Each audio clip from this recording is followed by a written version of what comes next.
Cool. Hi, everyone. Welcome to the Housing and Homelessness Scrutiny panel this evening. I thought it'd be good for us to go and do a round of introductions first because there are some new faces. So yeah, Richard, would you like to introduce yourself? I'm Richard Doney, the Scrutiny Officer. The two Richards looked at each other then to yes, guess which. But yes, and I'll be supporting the panel. Cool. Richard Wood, do you want to talk to that? Yeah. Hi, I'm Richard Wood. I'm the Housing Strategy and Needs Office Manager at the Council. Cool. And Amy? I'm Amy Ricketson. I'm the Strategy and Service Development Manager for Housing Services. Brilliant. And Rosie? I am Rosie Rule. I'm the Councillor for Dollington Ward. Great. And Linda? Hi, Linda Smith, Cabinet Member for Housing. Thanks. And Neris? Yeah, hi everyone. My name's Neris Parry and I'm the Head of Housing. Great. And Lawrence? Hi, I'm Lawrence Fairweather. I'm City Councillor for Cutslow and Sunnymead Ward. Brilliant. And I think we have Alice in the background as well. Yeah, hello. Alice Courtney, Committee Member Services Manager. Brilliant, thank you. And I'm Paula. I am Councillor for Labour City Councillor for Cowley, and I'm the Chair for this evening as well. So we'll move on to our first agenda item then, which is apologies. Do we have any apologies from councillors for this evening? I'm not aware of any. I haven't received I'm not sure if Joe Sandelsen will be coming because she had COVID quite badly a few days ago, so she may not put in an appearance. Okay. The same may be true for Councillor Nala Hartley as well. But yeah, we'll see. Okay. So yeah, the second item then is the declarations of interest. Does anyone have anything that they need to declare? No? Cool. Okay, so we'll move on then to the Housing and Homelessness Panel Work Plan.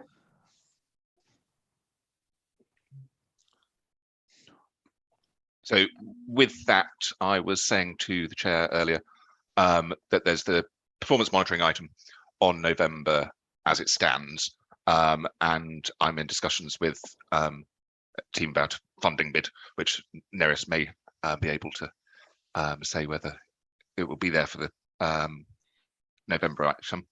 But also it's an opportunity for the panel, thank you, for the panel to decide how you want to play it this year, new year, new panel, and to whether you want to look in the first instance at items going to Cabinet, or whether you want to look at themes as the panel has done in previous years, or how you want to play it, really. So Rosie and Lawrence, do you have a preference for that, whether to do it in themes again, or if you prefer to deal with the papers as and when they come to Cabinet?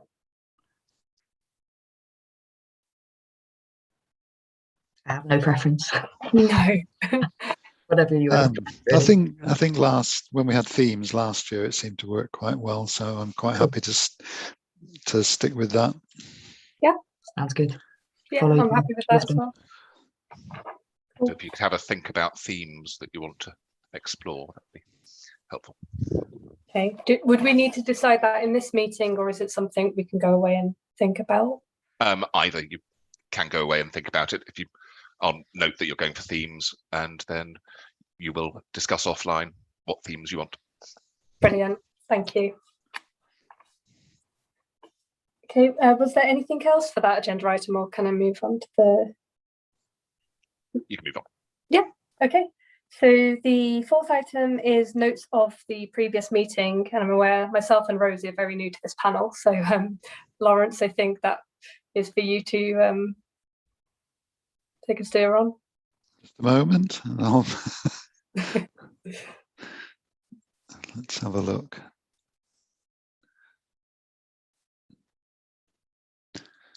Oh, well, Linda as well was here, so.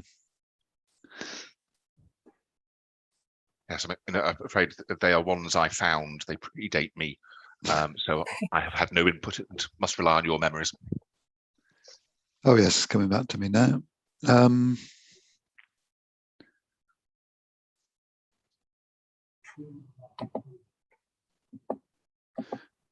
Yes, I did read them earlier, and I don't think there was anything I wanted to raise from them.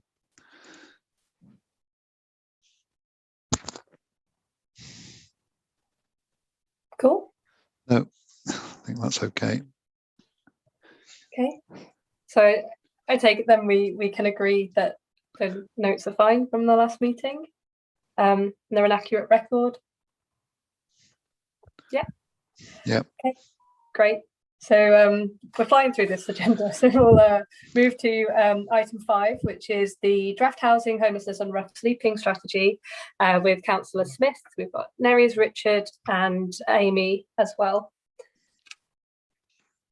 Yeah, we've got a strong team of officers here, but shall I introduce the document and they can save themselves for the difficult questions that might crop up afterwards? Is that okay? Yeah, if I just give you a broad overview, I won't take too much of your time because I'm sure you've read it and it's a very comprehensive document. I think it's a good document that, you know, it's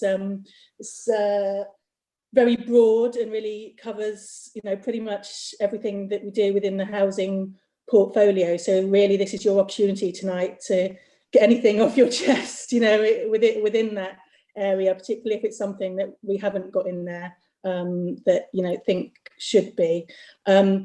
It is a broad document, but I think it's well arranged the way that it's divided into the 5 priority areas, which I think is a nice, you know, clear way of approaching things. So just to remind you of those, the first one is about providing more affordable homes, and it sets out our strategy for doing that, including through our wholly owned development company, OX Place. The second priority is about great homes for all, and that means council tenants and using, you know, making sure that our services are, as a landlord, and are as good as they can be, and that we keep up investment in our council homes. But it's also about using the regulatory powers available to us in the private rented sector as well, including our new selective licensing scheme, which came in September, whereby all private rented properties in the city now require a license. So obviously that's, you know, a huge undertaking that we've taken on, and that will be really important over the next 5 years. The third priority is about going towards net zero carbon. We've got a lot of ambition there, but it's expensive work, and we will need government support to make the investment in our housing stock that we really want to see to reach the targets that we've set ourselves. And we've got £8 million in the housing revenue account budgeted already over the next 4 years for that work. And we really want to, you know, get wring as much value out of that as we can, and we'll be applying for government funds to match that money as well, to progress that priority area. The fourth priority area is about preventing homelessness and adopting a rapid rehousing response, including minimising the use of temporary accommodation and making sure stays in temporary accommodation are as brief as possible. And the fifth priority is about ending rough sleeping. And I'm really pleased about the focus we've got in this strategy on what sometimes referred to as a housing first response, but probably more accurate to call it a housing led response, where we're looking to get people settled into a home of their own as soon as possible, rather than waiting for them to be tenancy ready, which is the more traditional approach, you know, where people are put in hostels and given support, and then once they're deemed to be tenancy ready, they're supported into a council home or a private rented sector home. with the housing-led approach, people are, we try to match people to a home as soon as possible and put the support in place to help them maintain that tenancy and live well and recover from rough sleeping in that new home, because we know that works best. That's what evidence suggests from elsewhere. That's the best way to help people move on with their lives, rather than them being in hostile type accommodation if they don't need to be. So this is a 5-year strategy. The plan is to update it annually and for it to come back to Cabinet. And so as a housing panel, you'll have the opportunity to review it annually and talk to us about updates and amendments throughout that period. What Cabinet will be agreeing is a consultation document as well. So this will be going out for 6 weeks of consultation, where we hope stakeholders will engage with it and give us their feedback and help us make it even better than it is already.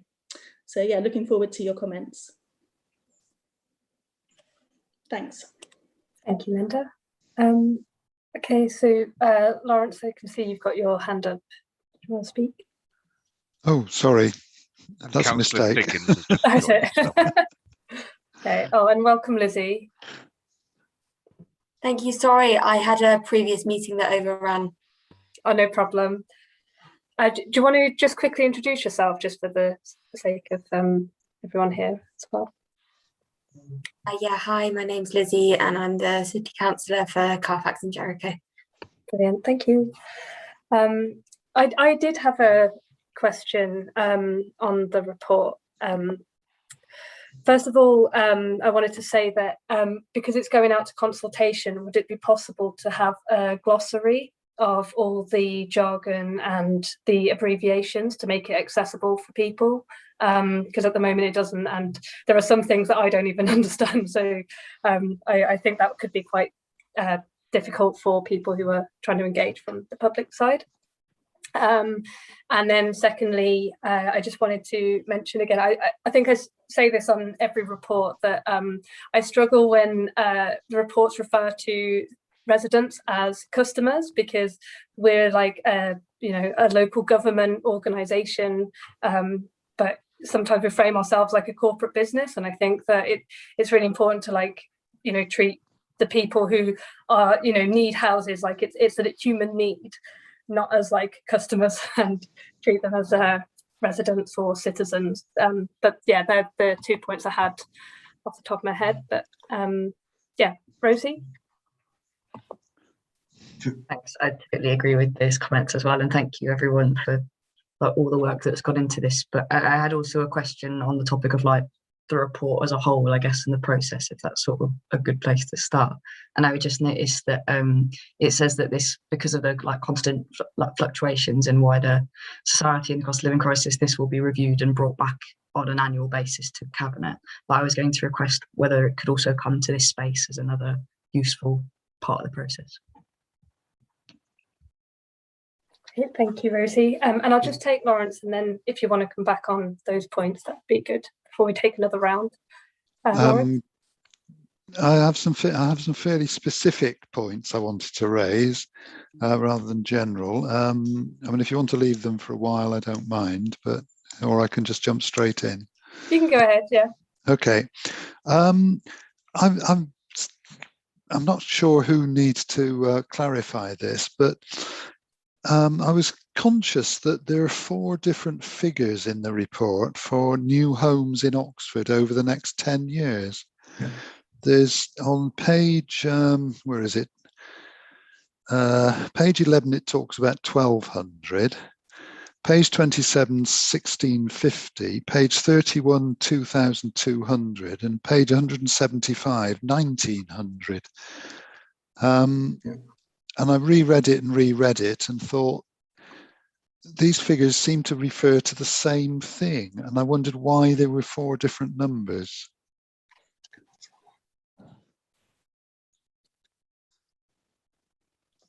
Thank you. Okay, is anyone able to take those questions so far? I can take some of them, Neris, or should I take the ones I can take and then you can take the others? Thank you. I'll start from the end on the numbers. So I think Councillor Fairweather, if you could share those page numbers to us, I will double check those because it's a very large document, and Yes. we may have, one or two may have slipped through, but I have had this question before, and there is a lot of numbers in there because what we wanted to do is be really clear on our commitments, and they're all slightly different for slightly different things. So the three numbers that I normally come up are, there's one in just regards to our arm's length company, OX Place, where there's a specific build targets for them. There's another one in regards to overall affordable delivery in the city, which includes RP partners added to anything that the council builds, which again is a slightly different time frame because we measure it differently, but that's in there as well. And then we also have two figures in there in regards to new affordable homes delivered, but on a county-wide basis. So one of those is to do with OX Place and properties that be constructed in the rest of the county. And there's also linked to unmet, I won't go into all the details, but unmet need across the county for city residents. Again, there's a figure for that. And what we tried to do is include all those to paint that full complex picture. But that was the reasoning why we've included all of those. But I admit there may be, if there's any mistakes in there, I'm very happy for you to send through those numbers and I will double check them. But hopefully that what I've just answered is what you've picked up there. So all just slightly different ways of measuring and slightly different things we're measuring in each place. Yeah, that actually brings me nicely to the next question I had was, okay. Well, I haven't got the page number for this, unfortunately. 2,000 new homes in Oxfordshire. Was this meant to include the houses in Oxford, or is this 2,000 homes built to meet the city's unmet housing need, but outside the city boundary? Do you want to give me that page number again? I'll just double check. I'm sorry, I didn't make a note of that one. Is it okay if you email that through to me and I'll double check that and get back to you tomorrow then? Yeah, okay. Sorry, actually, I think it might be fairly near the start if you just hang on a minute. If somebody else would like to ask a question. Should we answer the other? Should we answer the other questions? Well, could I just come in on the housing numbers 27 as well? Sorry. Yes. Okay.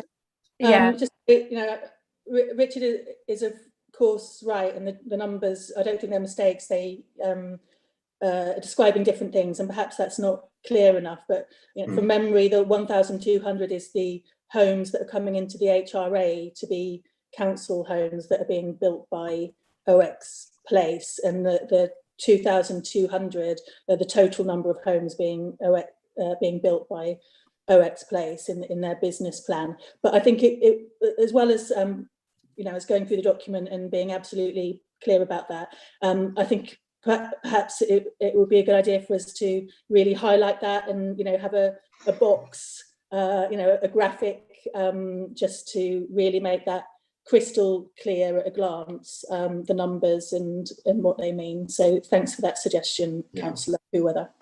That'd be really good. And yes, would we love to have that as a recommendation then, just so we've got it noted? Yep. Thank you. Brilliant. And Lawrence, did you want to come back on your yes, it's actually page 12 where it says build more than 2,000 new homes across Oxfordshire over the next 10 years through the council's housing company Ox Place.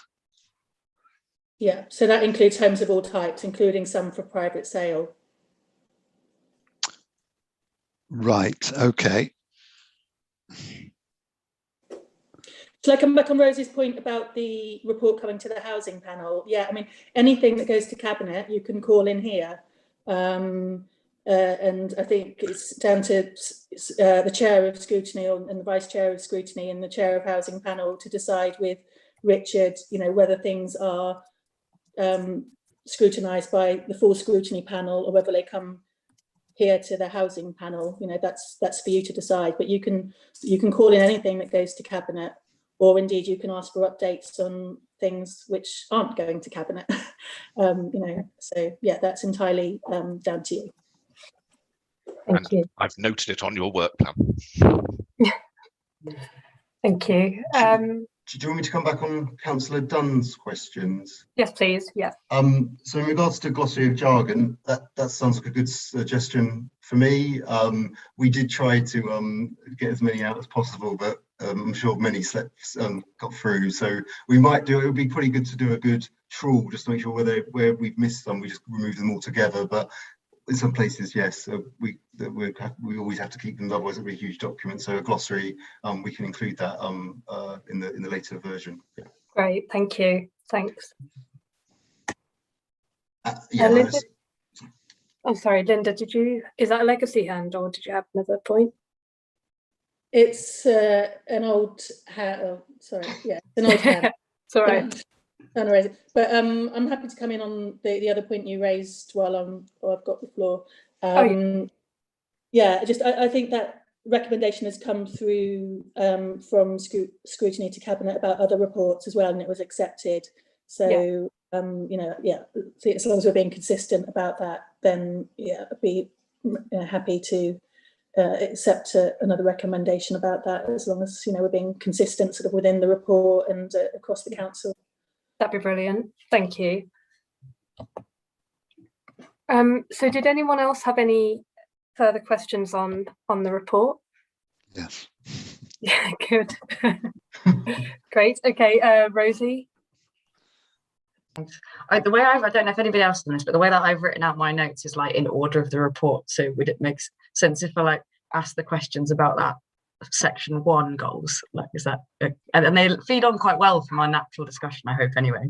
But I had like a couple of specific ones related to the current conversation, which was about the numbers of affordable homes versus those for social rent. And in some places it says many, or it says many in one place, elsewhere it says the majority of which, but it's confusing to know whether that's the majority of the 1,200 or the 1,650. I think it's a similar thing, which I'm getting a bit confused about those numbers. And I just wondered also, like, why it is that those numbers don't appear to be as specific in terms of targets, and also not as kind of maximum as they possibly can be. And that might just be my naivety and not knowing like the limits of these things, but I would imagine that's kind of what we want to maximise on. And then the second question was also related to the conversation around the numbers of homes across Oxfordshire in the 2050 plan, and the numbers of 15,000 homes, etc. And I just wondered whether that's quite ambitious, or whether it's realistic anymore given the kind of collapse of the Oxfordshire 2050 plan, and whether we maybe need to be thinking about ramping up building inside the city given the kind of resistance from wider districts. I've got a couple of others later, but I think those are quite, I'll leave that for now. Thank you, Rosie. Lawrence, did you want to come in? I wanted to start by asking a few questions to do with carbon reduction, but if we want to deal with the first section and that Rose is asked, then by all means, go ahead. Yeah, that might be a better approach, because yeah, I had similar thoughts to Rosie as well. So yeah, that'd be good.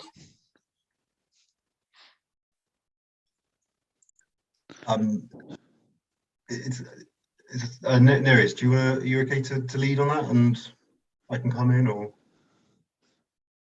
Well, in terms of the sort of affordable versus social targets, Rosie, I think I'm going to have to just take that away, unless Richard is kind of a little bit closer to that detail. I need a little bit of sort of support, just kind of coming back on that one.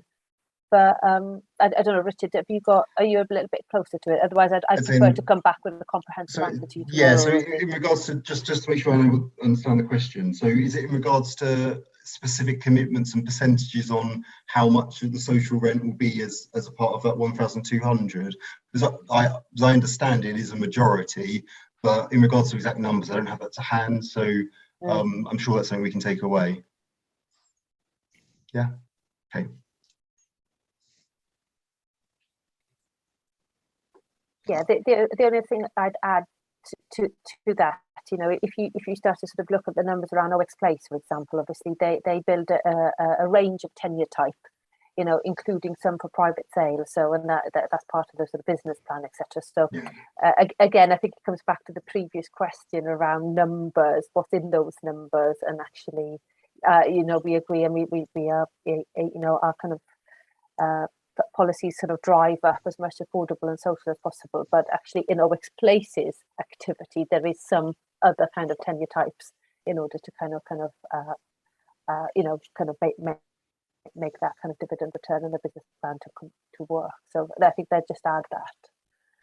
The only other thing I'll just add, this has come to my head now, is the reason why we don't include specific numbers within that is just because there's often change as business plans constantly get revised, you know, changing prices for things, that kind of thing means viability changes, which means that it gets revised. So that's why we avoided to put it in there now, and it was more of a statement of intent in regards to the real, you know, commitment to social rent. But yeah, going back to the same point, we will take that away and come back to you.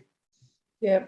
Shall I just add, as it's been said, those numbers are mainly based on OX Place's business plan, you know, for the next decade. You know, and schemes come in and out of that business plan. It's a moving beast. So, you know, schemes that are planned for the next sort of within the next 2, 3, 4 years, normally there's a clearer idea about what exactly they will be and the numbers involved.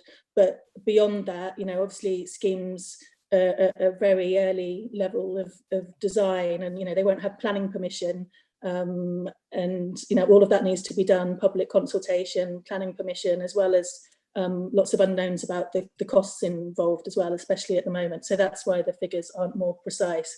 But of course, we want to stretch those numbers as much as possible, and, you know, get as much housing as we can on sites, while still making them, you know, a good place to live for the new residents and for the neighbours, as well as getting as much genuinely affordable, i.e. houses for social rent, on those sites as well. Thank you, Linda.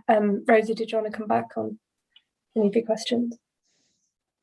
If it's okay, just to briefly on, it would be great to, thank you so much. It'd be great to understand, like, whether we've got levers to, like, guarantee or ensure that those kind of, like, ambitious targets are kept. Like, I understand that, like, the price of, you know, materials, etc. changes, and these are, like, business plans change, but, like, I just wondered whether there are levers that we can push to ensure that those kind of figures stay within those, like, within those percentages, like, it, to ensure that it's the majority. And I also just wondered, like, when we're working with housing associations to develop, like, housing, how we can ensure that we're holding them to account on those kind of targets as well that we're setting.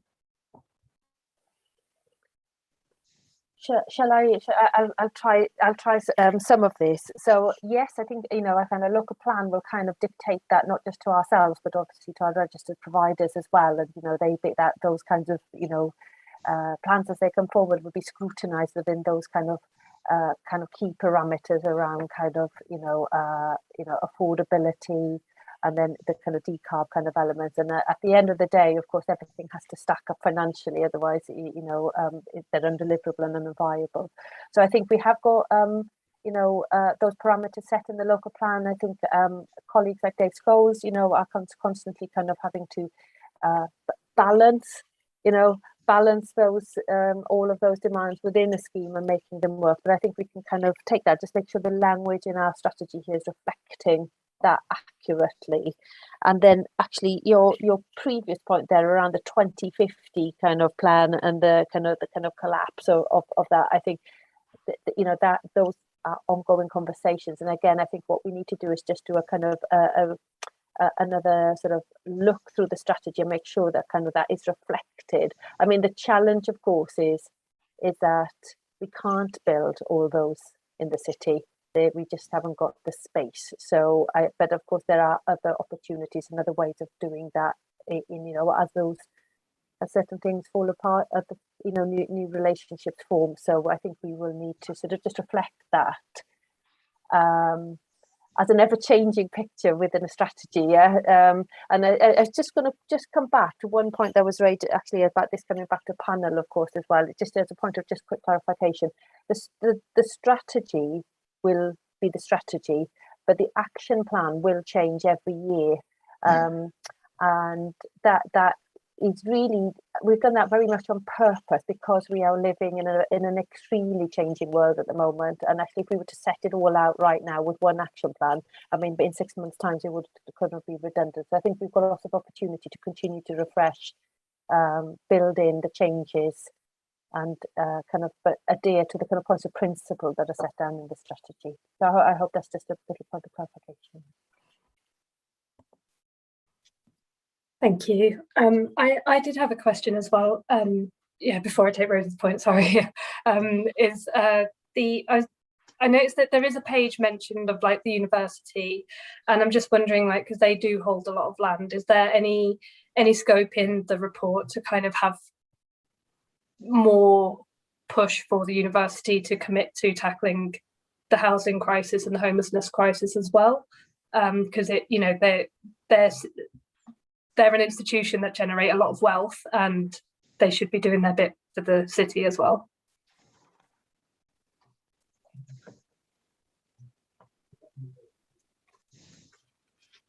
Are you going to come in, Richard? Shall I?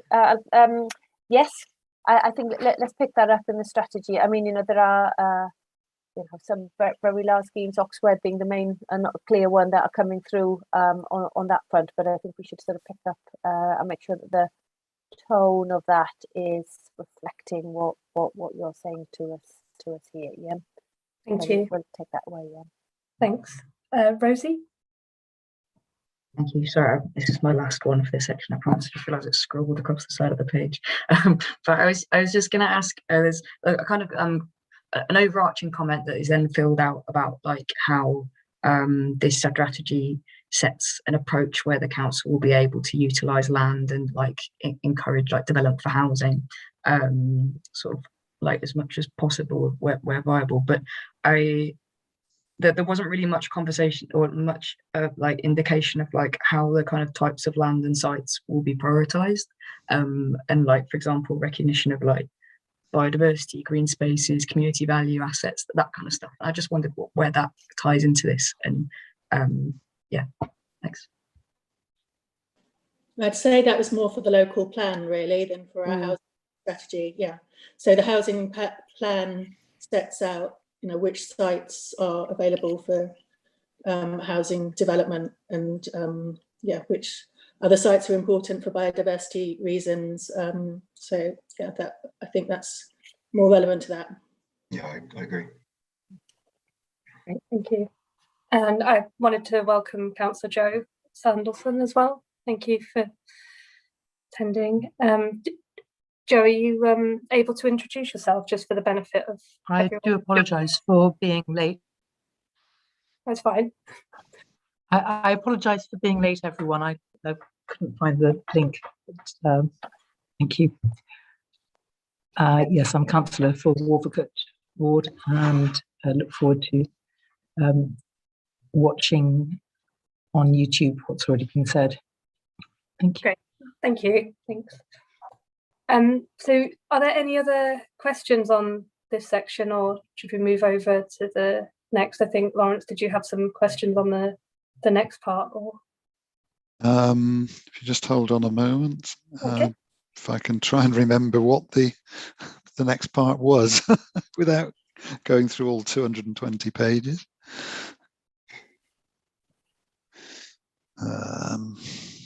I think it was about were we talking about carbon, the net carbon? Oh, right, yes. Yeah, page 39, which talks about housing for a net zero carbon future.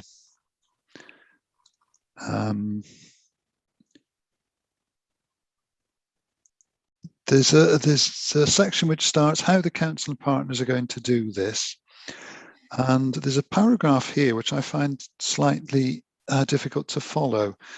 Third paragraph down, it says, deliver new homes using a sustainable development framework for the delivery of off-site homes. So the first question is, what's an off-site home? A building that's been fabricated somewhere else, so it's not non-traditional building method where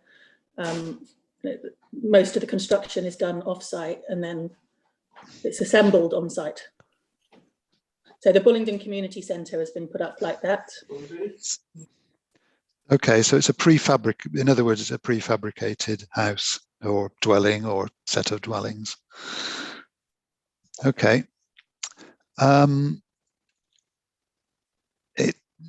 What's meant by a sustainable development framework? Is this a sort of national standard framework, or some framework developed by a particular commercial company? What could you clarify what it is? So this is from the OX Place. They're parts of the document that they helped produce with us. So I wouldn't, unless Neris does, I wouldn't have an answer to that off the top of my head, but we can go back to OX Place and get an answer for you and share that. Okay, because this paragraph is, I find, particularly puzzling. And then so, it says, Lawrence, is it helpful? I mean, I don't know the exact detail, but it's basically about the firms we work with, the companies we work with. So the framework, it's like almost like a list of like pre-approved contractors that we go to, that we know are good quality and sustainable in terms of how they work, you know, and what they do. And then it's about who we work with and making sure that's environmentally friendly in terms of their construction methods. And then it goes on to say, where site feasibility allows, the framework also allows access to the following further standard, passive house equivalent standard. Well, either something is to passive house standard or it's not. I don't understand what you mean by a passive house equivalent. Unless anyone knows, I'll take that away and get answers from OX Place and come back to you. And finally, the comment I would make is, why aren't we asking for all new build homes to be passive house standard or BREEAM, the BREEAM standard?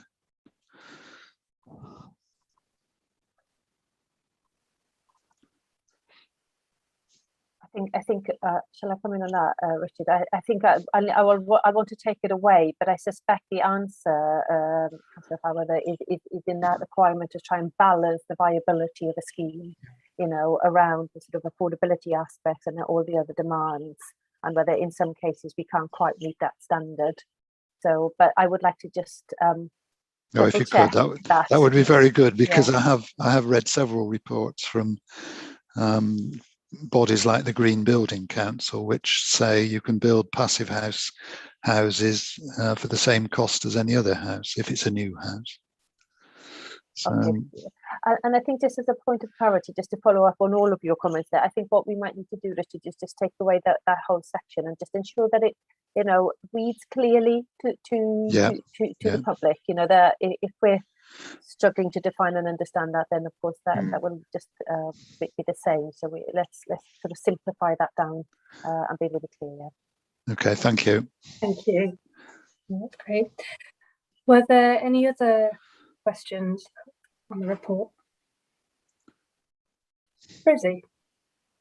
I was going to ask the same as Lawrence on the zero carbon one, but I think that's a really good point. I just wanted to add on like whether in the rewrite we could get some kind of like understanding of the justification for what a viable what means a viable site and what doesn't. I think that'd be really helpful, because like I've heard economic arguments about the fact that if you build them at passive house standard now, you don't have to pay costly like to retrofit them later, that kind of thing. And I'm not an expert by any means, but it'd be really helpful to understand that story better.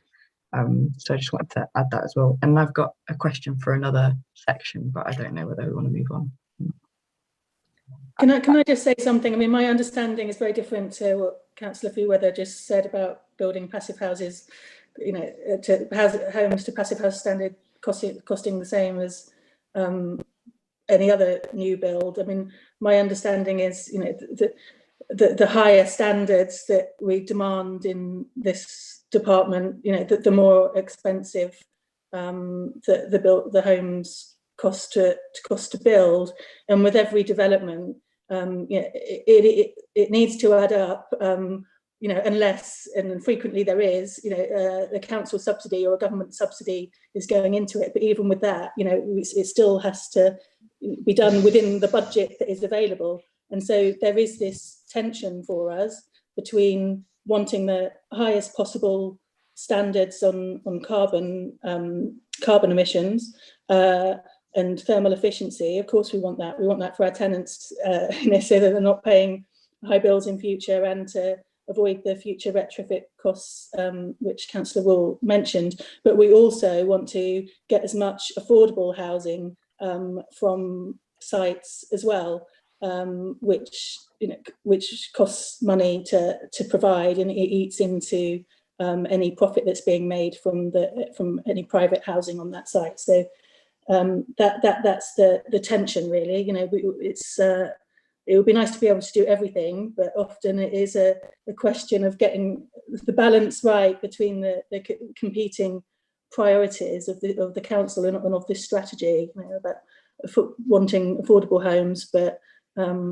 wanting low carbon homes as well. And often, if you look at the homes which OX Place have been bringing forward, they may not be passive house standards, but they do go way beyond what is required in terms of building regulations, in terms of being low carbon. But yeah, I think we should absolutely, you know, keep doing as much as we can, but trying to find the balance with providing as many affordable homes as we can as well. Trying to get that balance right. But it's going to be a decision to be made on every site. Thank you, Linda. Neris, do you want to come in? Yes, just to add and pick up Rosie's point on viability. Let's have a look at the document. But my only sort of the only thing I would say, of course, is the viability of each site is different, and the kind of parameters and the kind of balancing between all the different things vary.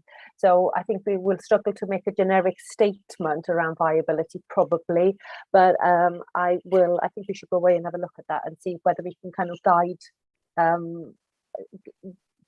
put some guidance down at least around the sort of the different elements. And then I was just going to make a suggestion. I think there's a sort of quite a sort of detailed and specialist interest here on some of these kind of elements, and I do want that, you know, you may want to ask other sort of specialist officers within the council actually to also attend one of these at some point, to kind of maybe go into some of the depth of the detail around these issues that I think Richard and I just don't have quite that specialist kind of knowledge on. Anyway, it's just a suggestion, and it might be helpful. That'd be really good. Yeah, really good suggestion. Thank you. Were there any other questions, Rhodey? I think you had another one. Did you? Sorry, yeah. Although it was on another section, it was on the second section about great homes for all. But are we done on the zero carbon side of things? Looks like it. Yeah, carry on. Cheers. Like, I don't want to confuse the conversation, but thanks. So jumping onto on the Great Homes for All one, talking about the licensing scheme, which is great and exciting. But I just wondered, and this might not be something that comes into the would be in the strategy necessarily, but it would help me understand our scale of ambition for this project. And I wondered whether within the plans we're aiming to invest council resource in addition to the licensing fees to make that work, especially if we're imagining it's going to hopefully develop at quite a scale. So I just wondered whether there was any information on that or behind that. Thanks.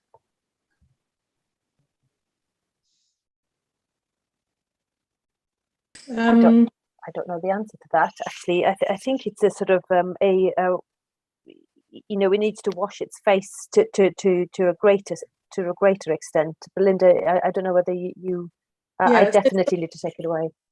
So the licensing scheme, you know, it's cost neutral to the council. We anticipate £5 million coming in over the 5 years in licence fees, and we are planning to spend £5 million on you know, extra enforcement to drive up standards in the city.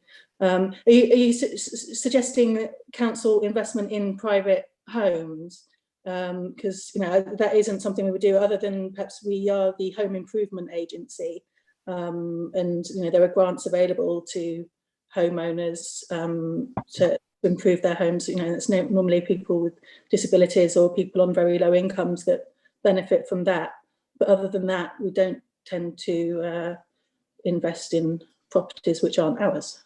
No, I was thank you. Yeah, I was basically, my concern is that it, like, of its own, just through the license fees, it maybe won't cover the kind of like really meaningful like work that needs to happen, given like a kind of licensing like operation like that could grow to be huge, but like the licensing fees won't quite like go up at the same level as the need is my concern, basically. So I just wondered whether there's plans to invest extra. But that's okay. It's a 5-year scheme, so the business plan is based on those 5 years. At the end of the 5 years, we have to go back to government and ask to renew it. You know, if we believe it's been a success, and then a new license fee will be calculated based on what it will cost us to deliver the scheme. You know, for the next 5 years after that. So, don't know if that's helpful. That's really helpful, just to get my head around it. Thank you for the information. Cheers. Anyone else have any questions for the report?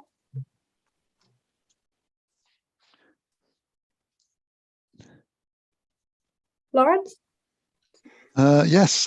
There's more of a couple of comments, really. One was I'm very pleased to see the inclusion of tackling empty houses within the report on page 32.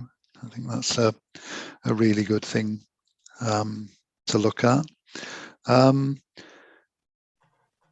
I realise that the legislative framework doesn't really exist for tackling short-term lets, but Airbnb type things. But I think this is something perhaps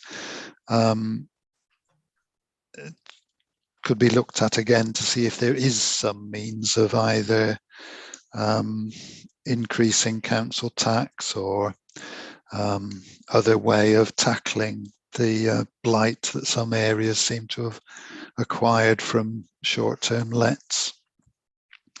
And the other thing that I didn't find anything apart from one very brief mention when it talked about district centres was in the report about actually building houses to a higher density, i.e. taller, rather than occupying land with lots of two-storey houses. Perhaps it would be better to look at 3, even in some places 4-storey houses. So they were vertical rather than horizontal, and therefore getting more homes on a given size of building plot. But they're more comments than questions. Linda, do you want to come back? Yeah, so just in terms of density, I mean, that's really a matter for its planning policy. So it's not covered by this strategy. You know, it's something for the local plan in terms of the generalities, and then for, you know, planning decisions over individual sites. It's not something that I think is covered by our work here. Short-term lets.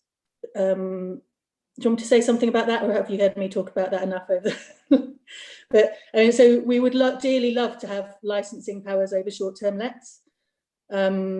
We've recently responded to a government consultation saying that, and yes, we want those powers for the reasons you've outlined. You know, it's we don't want homes lost to holiday lettings when they could be being used by permanent residents who need a home, you know, and obviously it also has an impact on local communities, on the viability of local facilities and amenities once areas lose a lot of their permanent residents. So we would love to be able to license them and can have more control over that.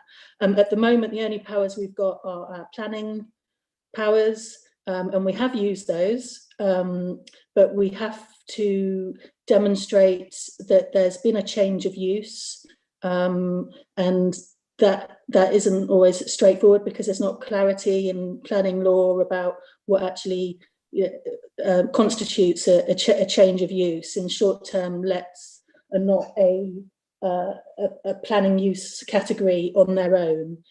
So we have to approach it carefully, but we have had successful cases, you know, but they're done on a case-by-case basis on the merits, and they are normally triggered by neighbours, you know, complaining about the nuisance that a property is causing to them. So I mean, that's a good place to start. And you know, if you have cases like that, you know, do encourage residents to feed that into the planning department, because that is how a lot of these cases began, listening to neighbours, you know, complaining about the impact on them, and that those complaints formed a large an important part of the planning enforcement case.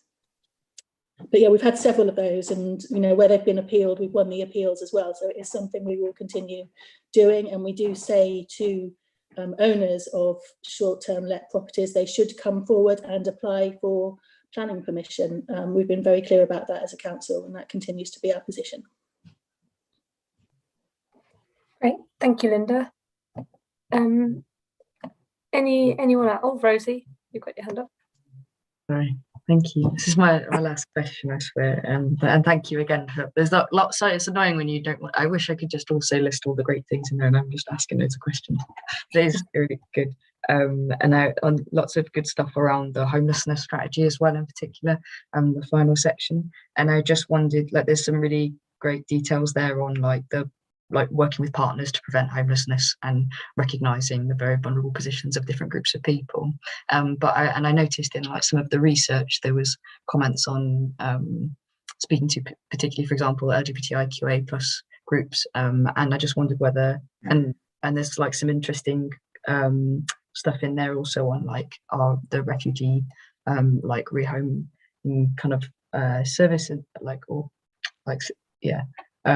system, but maybe not so much like a comment on like people with no recourse to public funds. And so I just wondered whether there's more work there on the like different vulnerable groups, and it might be that these are strategies elsewhere that feed in, but I just sort of wanted to raise those two.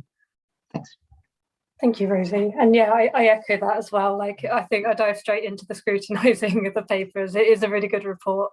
And yeah, similarly, like there's, you know, disabilities and in particular mental health is a huge factor to homelessness. So yeah, it'd be good to have more mention of those as well.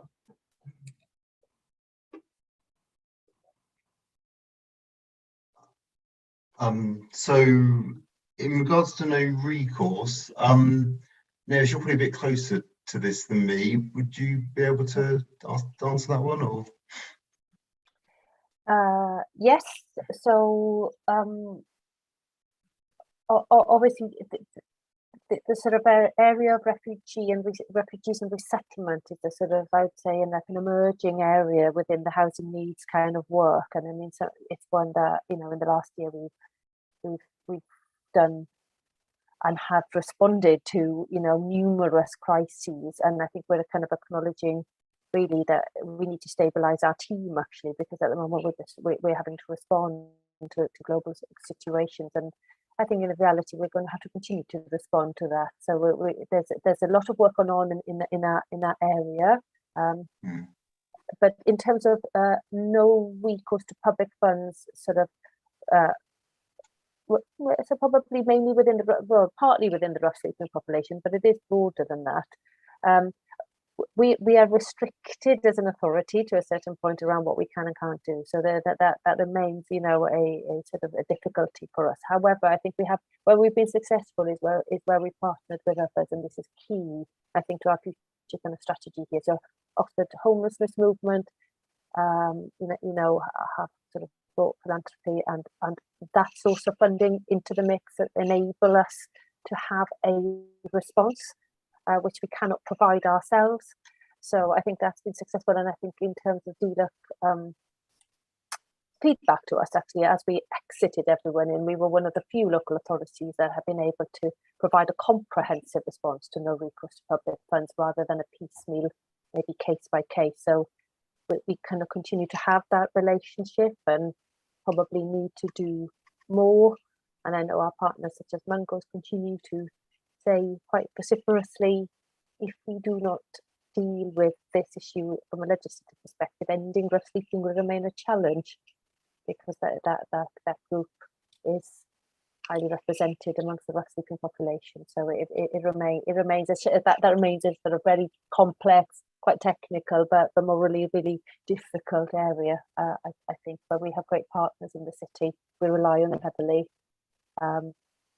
Maybe I'm answering, sort of describing a little bit more what we're doing, but let's make sure that kind of the strategy is picking up the kind of future needs around that. Thank you for that. Yeah.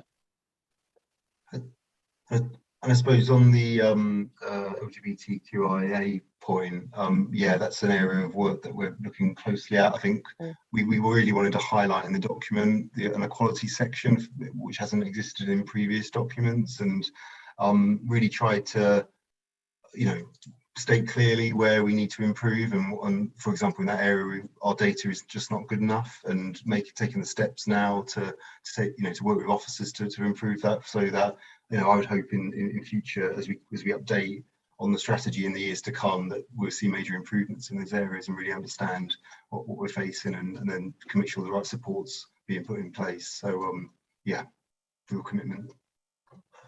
That's really great. Thank you. Were there any other questions on the report?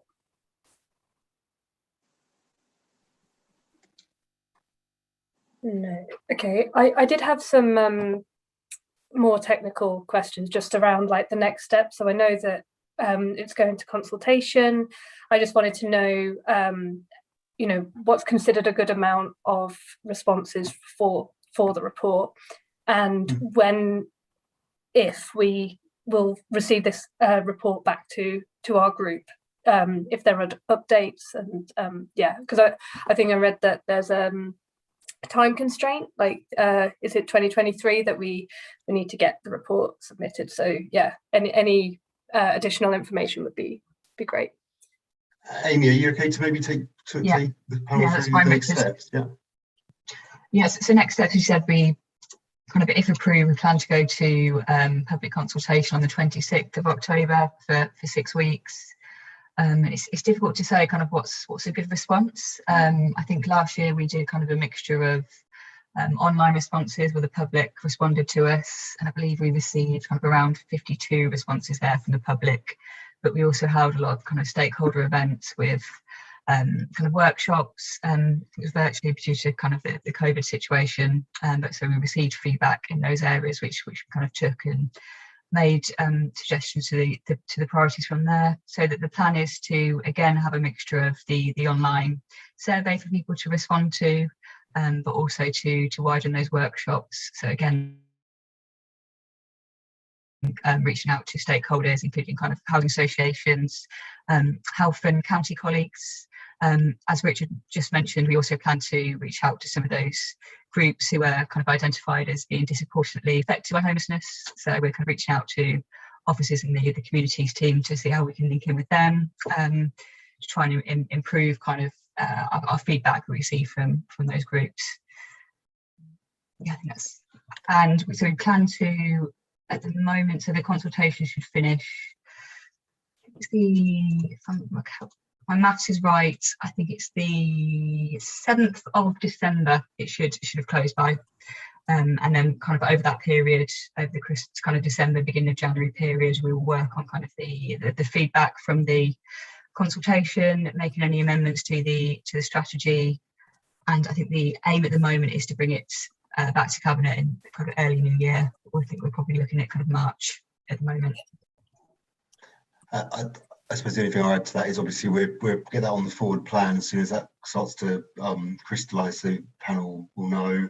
And the only other thing I'll just add to obviously it's always hard to know what a good level of response is, especially on the online survey. But what we will be doing is kind of throwing everything we've got at it, as in there will be a social media campaign, videos going out. We'll make sure we invest some money to promote that, so we get it onto as many people's feeds as possible, so to hopefully bring in people who might traditionally not engage with council consultations. But yeah, we try our best with that. Brilliant. Thank you so much. That's really helpful. So yeah, if there's no further questions on that, yeah, thank you for your time this evening and yeah, answering our questions. It's really helpful. Thank you very much.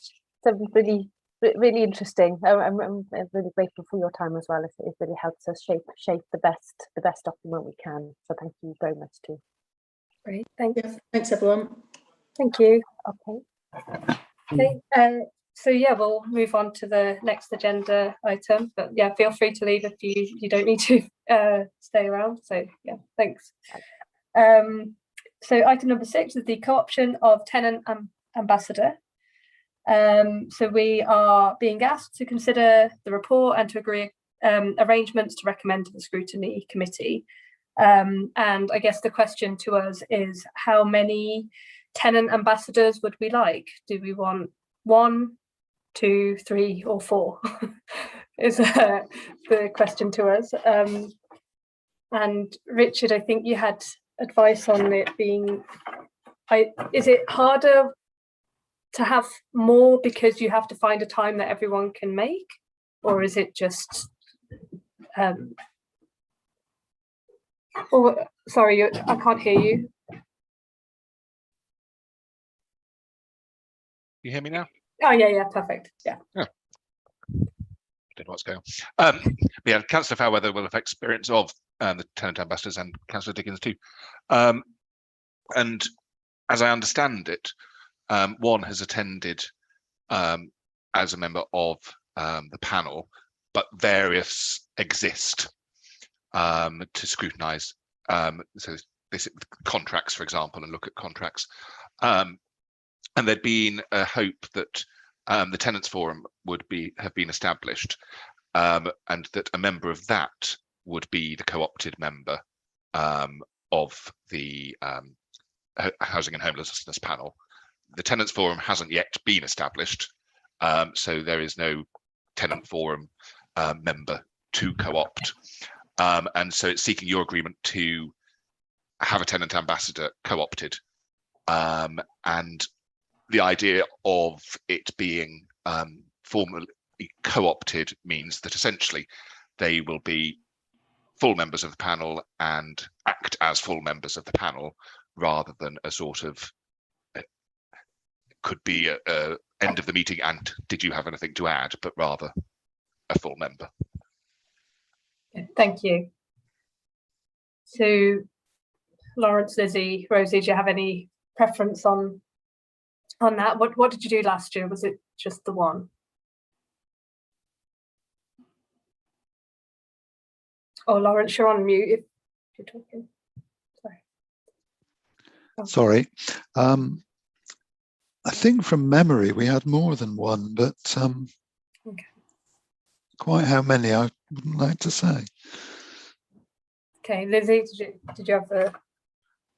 Yeah, I think we had more than one, but I don't know how many of them were, if they were all co-opted on the.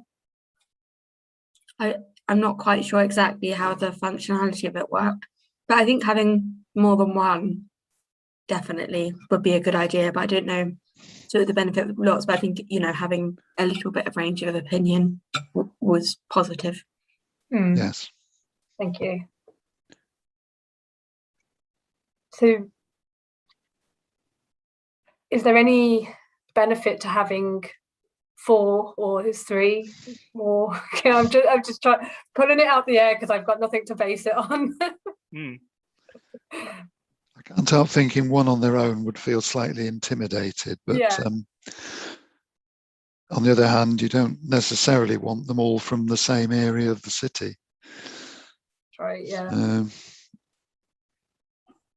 No, I can see the benefit of having 2 or 3, but the tenants forum is presumably spread across all areas of the city. I think the intention is it will be, yes. So you want more than 1. Do you want up to 4, or do you want fewer than 4? I was going to suggest if you go up to 4, then some people won't be able to make it, and you might end up 3 only ever, right? And at least then we've sort of been more positive and empowering, like having those kind of ambassador people there as much as possible. Yeah. Yes, I think I would agree with that. I would agree with that as well. And I will need to double check, and if Alice is still in the background, she might know the answer without me double checking outside the meeting, as to whether 4 co-opted members would affect the quorum, which might potentially be problematic. No, so I don't think it would, because while they'd be able to contribute fully to discussion, they are actually like non-voting members. So while you can take their views into account, they don't have a formal vote, so it wouldn't affect the quorum. Excellent. That was my instinct, but I wanted to check. Thanks. So up to 4, and you want them to take part as full members, ideally from different parts of the city or from different areas. And there was another point in the but I can't remember what that other thing was. And in terms of getting them, one of the updates for the next meeting will be on the establishment of a tenants forum.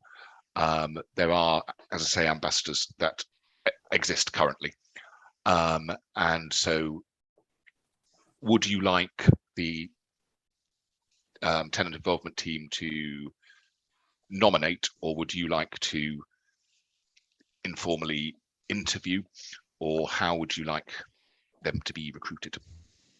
Gosh.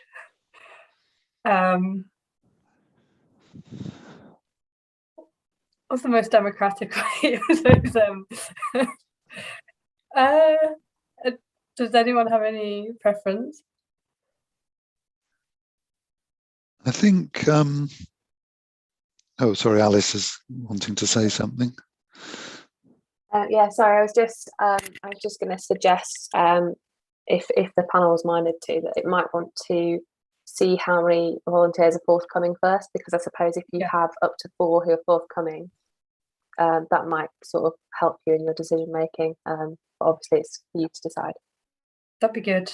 Yeah, no, it's good to steer. Yes, I think that was basically, I think, what I was trying to get towards. That we'd rather have volunteers than pressed people. Yeah, absolutely. So I'll contact the tenant involvement to invite expressions of interest in sitting as co-opted members on the Housing and Homelessness panel, with you wanting up to 4, and take it from there. Yeah, I'll be happy with that. Thank you. Brilliant. Thank you. I'll try and hope to get that turned around for the next meeting, but we'll see. Great, thank you. Thanks, Richard. So yeah, that leaves us on to our final point for this evening, which is dates of future meetings. And I noticed that the 3rd of November is the next one, and I may not be available for that date. But I don't know if we, if people want to carry on with that date, then we'd need another chair substitute. But otherwise, if we can move it to the following week, that would be really great. But if you really want it to be on the 3rd of November, then yeah, we'll have to find another chair. I'm just looking in my calendar. Following week works for me. Cool. Yes, that's okay with me. Brilliant. On the 11th, sorry, 10th.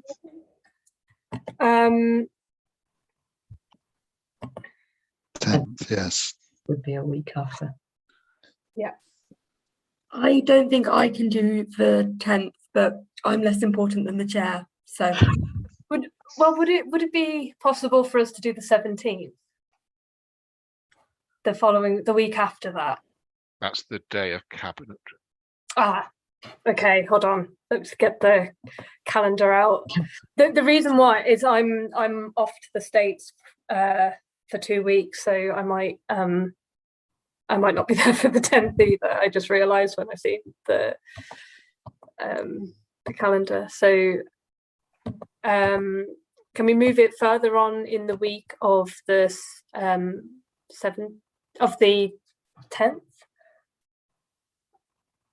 Or no, the 17th. So the cabinet meeting is on the 17th, did you say? Cabinet's the 17th, yeah. Okay. Sorry, Rich, I think it's the 16th. You are quite right. I'm looking at the wrong line. Oh. Thank you, sorry, Alex. I'm in October there. Okay, so could we bring it forward to like a Monday or a Tuesday? I just need to check if that clashes with another meeting. Was it something we could agree offline? I'm just trying to think where. So which weeks are you unavailable? The weeks beginning the 7th and the 14th? Yeah, so I come back on the 11th of November. Okay. So you're available from the 14th? Yes. So if I have a look at the committee calendar after the meeting and see what's going on, and email round to see who's available when. That'd be really great, yeah. And if you could agree if you want them in person or on Zoom. Yeah. I mean, does anyone have a preference for online or in person while we're on this call, or do you want to do that by email? Just checking if anyone's got a burning desire for either. I mean, I think they work, these particular meetings, because they're quite small, they work quite well on Zoom. Yeah. I mean, it might be that's, and also it might make it easier for tenant ambassadors to join as well. And I think it was online last year and I think it worked really well. But if people disagree, then. No, that's my preference. So that's good to me. Yeah, sounds good. Yeah. Cool. So we'll agree with online then. And then we'll come back on the date for the next meeting, but it's likely to be mid-November sometime. Right. Okay. Yeah. Yeah. Cool. Any other business before I close the meeting? No.